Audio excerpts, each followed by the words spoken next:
Okay, let reviewer 30 items for Filipino at nakapokus tayo sa maikling kwento. Disclaimer muna tayo. So, all the information included in this presentation belongs to the rightful owners. No copyright infringement is intended and this is for educational purposes only. So, meron tayong 30 na mga katanungan at bawat item ay may 5 segundo para sagutin ito. So, number 1. Isang masining na anyo ng panitikan na naglalaman ng isang maikling salaysay tungkol sa isang mahalagang pangyayari na kinabibilangan ng isa o ilang tauhan. Isang masining na anyo ng panitikan na naglalaman ng isang maikling salaysay tungkol sa isang mahalagang pangyayari na kinabibilangan ng isa o ilang tauhan. A. Nobela. B. Sanaysay. C. Pabula. Letter D. Maikling kwento.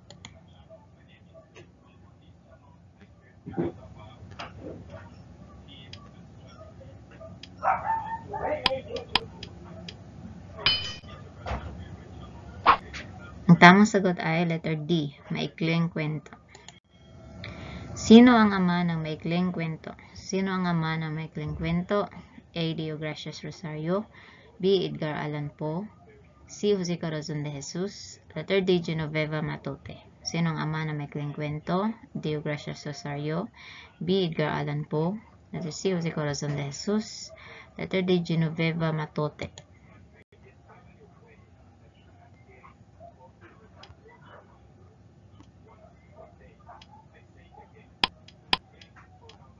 Tamang sagot ay letter B, Edgar Allan Poe. Ito ang nagbubukas ng mga pintuan patungo sa mga mundo at karanasan na maaaring hindi nila lubos na matatamasa sa tunay na buhay. Ito ang nagbubukas ng mga pintuan patungo sa mga mundo at karanasan na maaaring hindi nila lubos na matatamasa sa tunay na buhay. A. Pagpapahalaga sa wika at kultura. B. Pagpapahayag ng mga kaisipan at damdamin. C. Pagpapalawak ng imahinasyon. Letter D. Pang-aliw at edukasyon.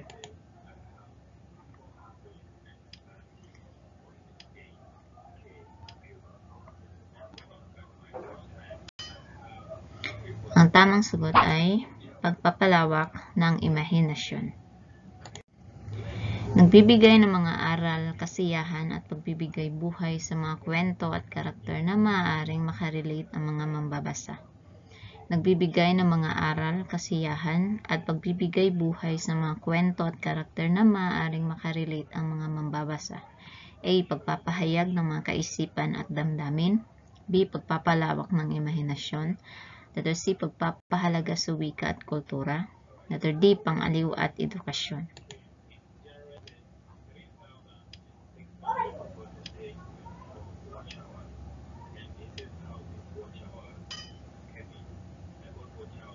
Ang tamang sagot ay panghaliw at edukasyon.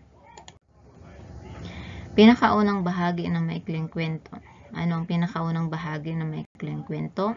A. Wakas. B. Bahagi ng suliranin. C. Simula. D. Kakalasan.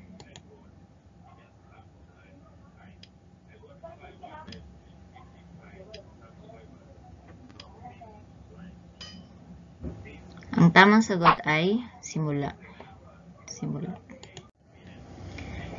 Bahaging nagpapakita ng unti-unting pagbaba ng takbo ng kwento o mula sa maigting na pangyayari sa kasukdulan. Bahaging nagpapakita ng unti-unting pagbaba ng takbo ng kwento mula sa maigting na pangyayari sa kasukdulan. A. Kakalasan. B. Kasukdulan. C. Tunggalian. Letter D. Saglit na kasiglahan.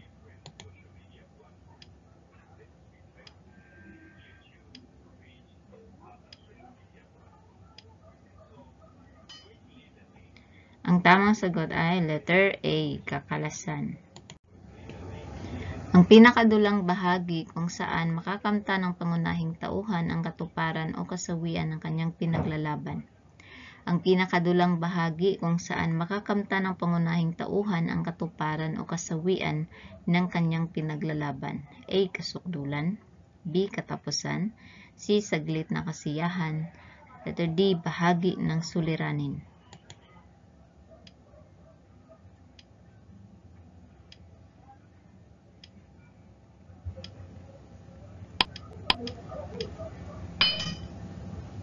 Ang tamang sagot ay letter A, kasukdulan. Kasukdulan. Ito ang bahaging kababasahan ng nagiging resolusyon ng kwento, maaaring masaya o malungkot, pagkatalo o pagkapanalo. Ito ang bahaging kababasahan ng nagiging resolusyon ng kwento, maaaring masaya o malungkot, pagkatalo o pagkapanalo. A. Katapusan, B. Kakalasan, C. Kasukdulan, D. Tunggalian.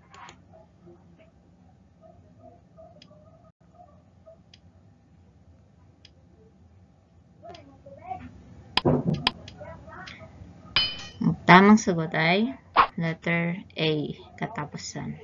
Katapusan, tamang sagot. Ang siyang kababasahan ng problemang haharapin ng pangunahing tauhan. Ang siyang kababasahan ng problemang haharapin ng pangunahing tauhan. A. Bahagi ng suliranin, B. Kasukdulan, C. Saglit na kasiyahan, D. Kakalasan.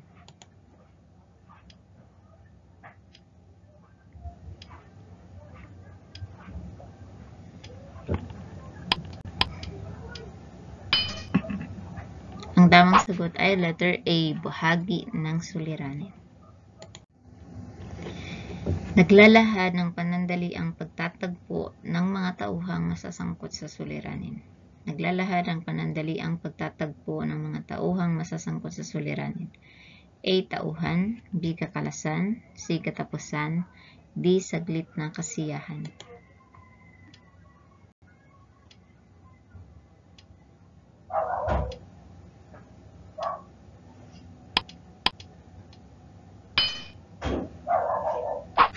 Ang tamang sagot ay saglit na kasiyahan. Saglit na kasiyahan, letter D. Nalalaman kung sino-sino ang magsisiganap sa kwento at kung ano ang papel na gagampanin ng bawat isa. Naglalaman kung sino-sino ang magsisiganap sa kwento at kung ano ang papel na gagampanin ng bawat isa. A. Tunggalian, B. Tauhan, C. Tagpuan, D. Kakalasan.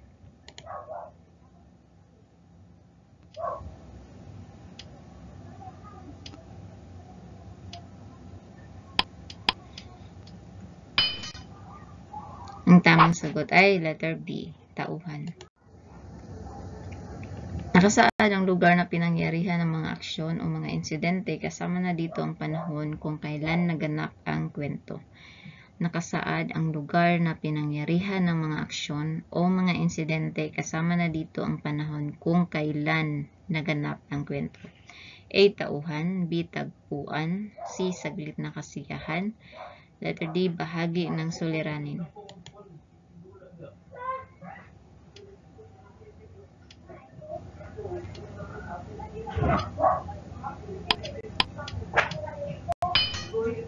Ang tamang sagot ay letter B, tagpuan. Ang bahaging kababasahan ng pakikipagtunggali o pakikipagsapalaran ng pangunahing tauhan laban sa mga suliraning kakaharapin. Ang bahaging kababasahan ng pakikipagtunggali o pakikipagsapalaran ng pangunahing tauhan laban sa mga suliraning kakaharapin. A. Kakalasan, B. Bahagi ng suliranin, C. Tunggalian, letter D. Saglit na kasiyahan.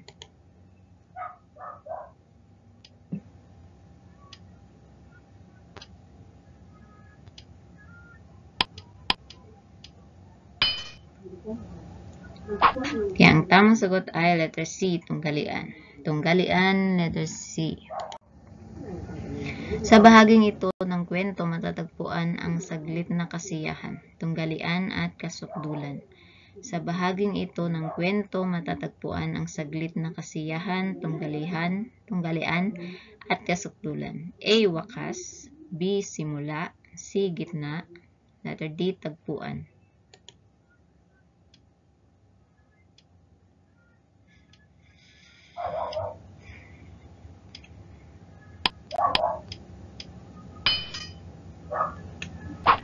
Ang tamang sagot ay letter C, gitna.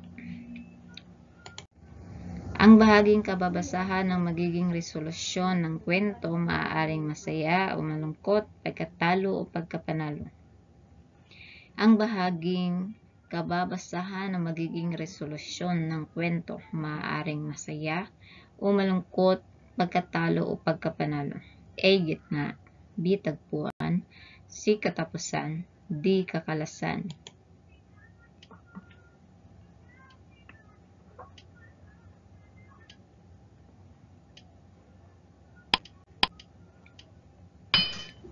Ang tamang sagot ay letter C. Katapusan. Letter C. Katapusan. Ang mga sumusunod ay nagpapakita ng pagpapahalaga sa wika at kultura. Ang mga sumusunod ay nagpapakita ng pagpapahalaga sa wika at kultura. Pinakauna, paglalarawan ng mga tradisyon, kaugalian at pag-uugali ng mga Pilipino. Pangalawa, nagpapalalim sa pag-unawa at pagpapahalaga sa sariling kultura. Pangatlo, paggamit ng mga salitang pambansa. At sa pang-apat, 100 upang mapalawak ang imahinasyon ng mga mambabasa. Ang mga sumusunod ay nagpapakita ng pagpapahalaga sa wika at kultura, paglalarawan ng mga tradisyon, kaugalian at pag-uugali ng mga Pilipino. Pangalawa, nagpapalalim sa pag-unawa at pagpapahalaga sa sariling kultura. Pangatlo, paggamit ng mga salitang pambansa. Pang-apat, 100 upang mapalawak ang imahinasyon ng mga mambabasa. Letter A, yung pinakauna. Letter B, yung pinakauna, pangalawa o saka pang-apat. Letter C, yung pinakauna at saka yung pangalawa. Sa letter D, yung pinakauna, yung pangalawa at saka yung pangtatlo.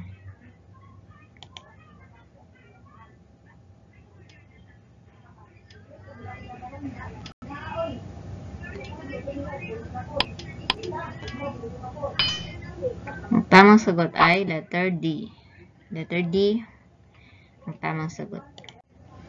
Isa sa kahalagahan ng maikling kwento ang makapagbigay pang-aliw at edukasyon. Ano ang mga katangian nito? Isa sa kahalagahan ng maikling kwento ang makapagbigay pang-aliw at edukasyon. Ano ang mga katangian nito? Yung una, isang paraan ng pagbibigay pang-aliw at edukasyon sa mambabasa.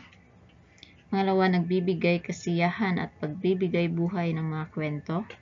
Pangatlo, saksi sa mga saloobin at perspektibo ng mga manunulat. Pangapat, magiging malayang makakapagpasya at mag-isip ang mga mambabasa. Isa sa kahalagahan ng maikling kwento ang makapagbigay pang-aliw at edukasyon. Ano ang mga katangian nito? Una, isang paraan ng pagbibigay pang-aliw at edukasyon sa mambabasa. Pangalawa, nagbibigay kasiyahan at pagbibigay buhay sa mga kwento. Pangatlo, saksi sa mga saloobin at perspektibo ng mga manunulat. Pangapat, magiging malayang makakapagpasya at mag-isip ang mga mambabasa.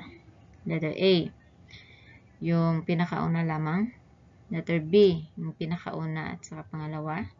Letter C, yung pinakauna, pang-apat at saka pangatlo. Letter D, yung pinakauna, pangalawa at saka pang-apat.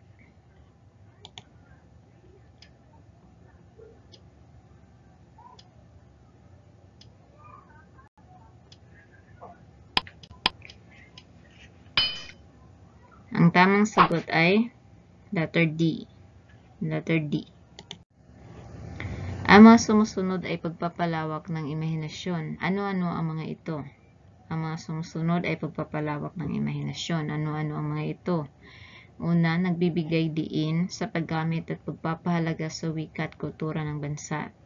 Pangalawa, daan upang palawakin ang imahinasyon ng mga mambabasa. Pangatlo, sa pamamagitan ng paglalarawan ng mga puok, tauhan at pangyayari nagiging buhay at malinaw ang mga larawan ng isipan ng mga mambabasa. Pang-apat, nagbubukas ng pintuan patungo sa mundo at karanasan na maaaring hindi nila lubos na natatamasa sa tunay na buhay. Ang mga sumusunod ay pagpapalawak ng imahinasyon. Ano-ano ang mga ito? Una, nagbibigay diin sa paggamit at pagpapahalaga sa wika at kultura ng bansa.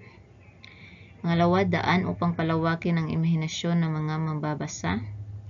Pangatlo, sa pamamagitan ng paglalarawan ng mga puok, tauhan at pangyayari nagiging buhay at malinaw ang mga larawan ng isipan ng mga mambabasa. Pang-apat, nagbubukas ng pintuan patungo sa mundo at karanasan na maaaring hindi nila lubos na natatamasa sa tunay na buhay. Letter A, yung pinakauna lamang. Letter B, yung pang-apat lamang. Letter C, yung pangalawa, saka pangatlo, at saka pang-apat. Letter D, yung pinakauna, pangalawa, at saka pangatlo.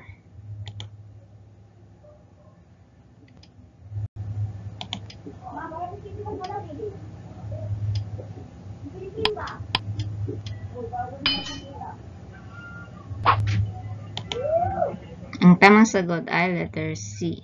Letter C, pangalawa, pangatlo, at saka pang-apat. 19. Ang mga sumusunod ay pagpapahayag ng mga kaisipan at damdamin. Ano-ano ang mga ito? Ang mga sumusunod ay pagpapahayag ng mga kaisipan at damdamin. Ano-ano ang mga ito? Una, ang mga mambabasa ay nagiging saksi sa mga saloobin at perspektibo ng mga manunulat. Pangalawa, pagpapahayag ng mga isyu, pagsusuri at pananaw sa mga pangyayari sa lipunan o personal na karanasan. Pangatlo, nagkakaroon ng paraan upang maipahayag ang kanilang kaisipan at damdamin. Ulitin ko, ang mga sumusunod ay pagpapahayag ng mga kaisipan at damdamin. Ano-ano ang mga ito? Ang mga mambabasa ay nagiging saksi sa mga saloobin at perspektibo ng mga manunulat. Pangalawa, pagpapahayag ng mga isyu, pagsusuri at pananaw sa mga pangyayari sa lipunan o personal na karanasan. Pangatlo, nagkakaroon ng paraan upang maipahayag ang kanilang kaisipan at damdamin. Letter A, yung pinakauna lamang. Letter B, yung pangatlo. Letter C, yung pangalawa at pangatlo. Letter D, yung pinakauna, pangalawa, at saka pangatlo.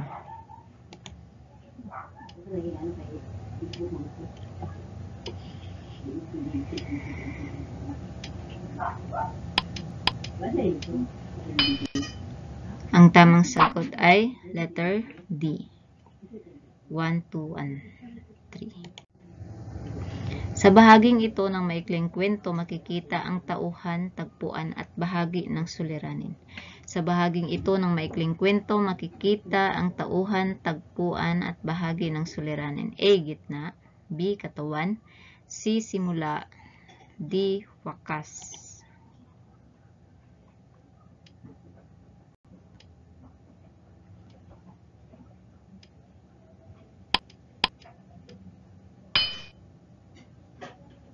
Ang tamang sagot ay letter C, simula.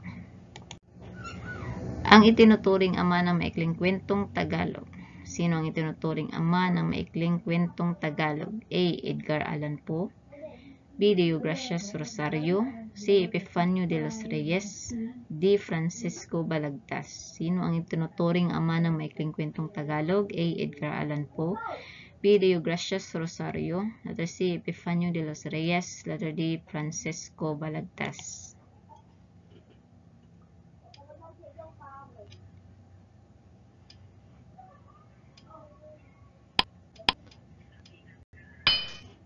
Ang tamang sagot ay letter B. Deogracias Rosario. Deogracias Rosario, letter B. Upang makapagsulat ng maikling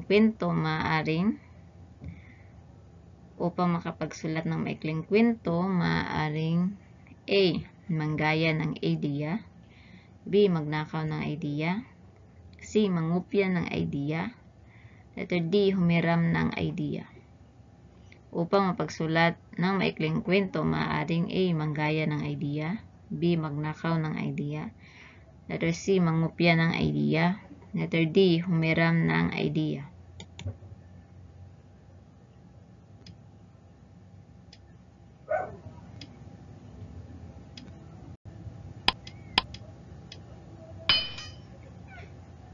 Tamang sagot ay humiram ng idea.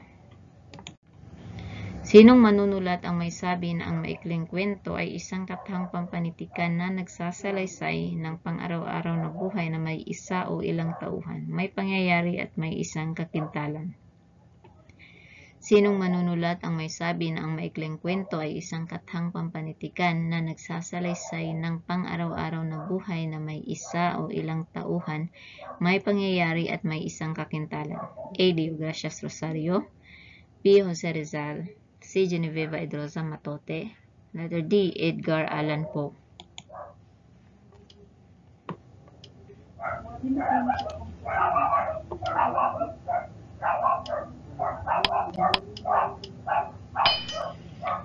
tamang sagot ay letter C, Genoveva Edroza Matute. Ito ay isang anyo ng pagpapahayag ng mga issue, pagsusuri at pananaw sa mga pangyayari sa lipunan o personal na karanasan. Ito ay isang anyo ng pagpapahayag ng mga issue, pagsusuri at pananaw sa mga pangyayari sa lipunan o personal na karanasan.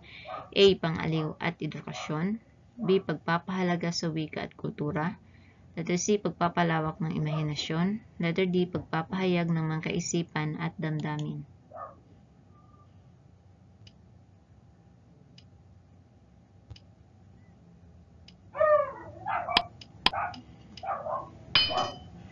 Ang tamang sagot ay letter D, pagpapahayag ng mga kaisipan at damdamin. 25. Habang nagbabasa ang bata ay naging malinaw ang mga larawan ng isipan sa mundo at karanasan ng buhay. Ano ang nahuhubog na kahalagan ng maikling kwento? Habang nagbabasa ang bata ay naging malinaw ang mga larawan ng isipan sa mundo at karanasan ng buhay. Ano ang nahuhubog na kahalagahan ng maikling kwento? A. Edukasyon. B. Imahinasyon.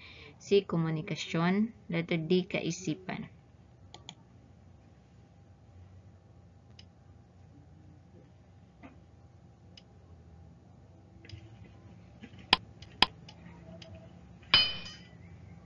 Ang tamang sagot ay letter B. Imahinasyon. Imahinasyon. 26. Sa bahaging ito ay binubuo ng kakalasan at katapusan. Sa bahaging ito ay binubuo ng kakalasan at katapusan. A. Gitna. B. Wakas. C. Kakalasan. Letter D. Kasukdulan. A. Gitna. B. Wakas. C. Kakalasan. D. Kasukdulan. Ang tamang sagot ay letter B. Wakas. 27. Sino ang may akda ng Sa Bagong Paraiso? Sino ang may akda ng Sa Bagong Paraiso? A. Efren Abueg. B. Genoveva Edroza Matute. C. Rogelio Sicat. Letter E. Isa lang yan, Rogelio Sicat. Sa letter D, Deogracias Rosario. Sino ang may akda ng Sa Bagong Paraiso? A. Efren Abueg. B. Genoveva Edroza Matute. C. Rogelio Sicat. At D. Deogracias Rosario.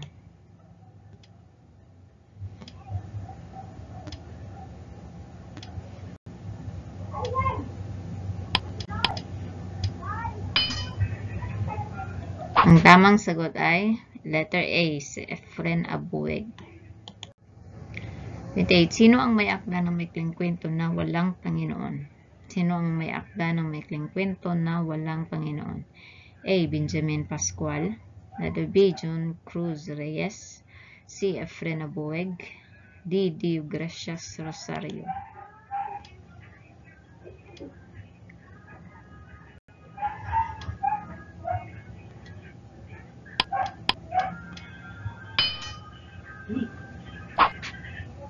Ang tamang sagot ay letter D, si Deogracias Rosario, ang may akda ng maikling kwento na walang Panginoon. 29. Sino ang sikat na manunulat ang may akda ng maikling kwento na bangkang papel?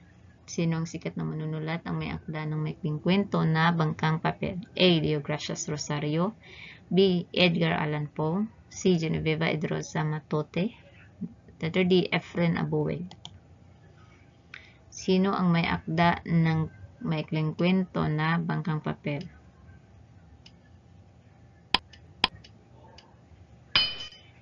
Ang tamang sagot ay letter C, Genoveva Edroza Matute. Letter C, Genoveva Edroza Matute. Sino ang may akda ng Tataselo? Sino ang may akda ng Tataselo? A. Rogelio Sicat. Letter B. Deogracias Rosario. Letter C. Amado Hernandez. Letter D. Genoveva Edroza Matute. Sino ang may akda ng Tataselo? Rogelio Sicat. B. Gracias Rosario. C. Amado Hernandez. Letter D. Genoveva Edroza Matote.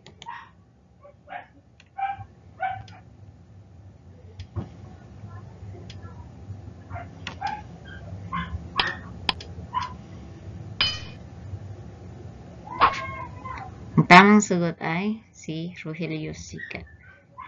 Rogelio Sicat, letter A. So, dyan nagtatapos ang ating mga katanungan. Nakapokus tayo sa maikling kwento. So, ito yung ating mga references. So, abangan ninyo yung susunod nating video. Thank you.